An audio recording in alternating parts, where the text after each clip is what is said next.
লাহোরে বাংলাদেশ ক্রিকেট বোর্ডের সভাপতি আমিনুল ইসলাম বুলবুল, আইসিসি পরিচালক ইমরান খাজা ও মুবাশির উসমানীর হঠাৎ উপস্থিতি হঠাৎ কোনো সৌজন্য সফর নয়। এটি বিশ্বকাপকে ঘিরে তৈরি হওয়া সবথেকে বড় রাজনৈতিক ও প্রশাসনিক সংকটের কেন্দ্রবিন্দুতে দাঁড়িয়ে থাকা একটা জরুরি কূটনৈতিক উদ্যোগ। আর সেই কূটনীতিতে শুধু পাকিস্তানই জিতে ফেরেনি, বাংলাদেশকে নিয়েই জিতেছে।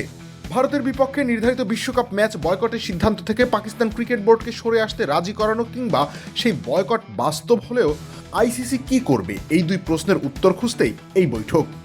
আর এই বৈঠকের সবথেকে বড় নিয়ন্ত্রক ছিল খোদ বিসিবি। আরো ভালো করে বললে আমিনুল ইসলাম বুলবুল। এখন এই বৈঠকের ফলে ভারত পাকিস্তান ম্যাচের দরজা খুলে যাওয়াটা সময়ের ব্যাপার। পিসিবি এখন সরকারের সবুজ সংকেত পাওয়ার অপেক্ষায় আছে কেবল। তবে এর জন্য পাকিস্তান ও বাংলাদেশ দুই পক্ষই আইসিসিকে বেশ কিছু শর্ত বেঁধে দিয়েছে।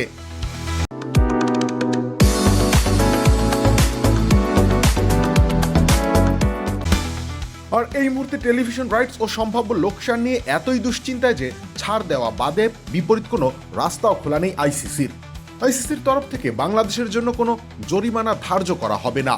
বাংলাদেশ দ্বিপাক্ষিক সিরিজ নিয়েও কোনো ঝামেলার মুখে পড়বে না। আইসিসি নিজেদের ভুল স্বীকার করে বাংলাদেশকে বিশ্বকাপের পার্টিসিপেশন মানি দিতে বাধ্য থাকবে এমন দাবি জানায় পিসিবি, যেটা আইসিসি মেনে নিয়েছে। ক্ষতিপূরণ হিসেবে পার্টিসিপেশন মানি দ্বিগুণ হয়ে যাবে। পাকিস্তানে গিয়ে একটা ছোট সিরিজ খেলবে ভারতীয় দল, আর সেই সিরিজটা হবে খোদ লাহোরের গাদ্দাফি স্টেডিয়ামে। বিসিবি ভারত পাকিস্তানকে নিয়ে একটা ত্রিদেশীয় সিরিজের দাবি জানিয়েছে, সেটা বাকি দুই দলের ফাঁকা সময়ের সাপেক্ষে 2027 সালে অনুষ্ঠিত হবে। আরেকটা বড় ক্ষতিপূরণ পাবে বাংলাদেশ। 2028 সালের অনূর্ধ্ব-19 বিশ্বকাপ অনুষ্ঠিত হবে বাংলাদেশে। বিশ্বকাপে অংশগ্রহণ না করার পরেও রাজস্বতে কিছু শতাংশ বাড়িয়ে দেওয়া হয়েছে বিসিবির। রাজস্ব ও লভ্যাংশ বাড়তে চলেছে পিসিবিরও। পাকিস্তান কিছু নৈতিক জয়ও পেয়েছে। 2025 এশিয়া কাপে পাকিস্তানের ক্রিকেটারদের সাথে হাত মেলায়নি ভারত।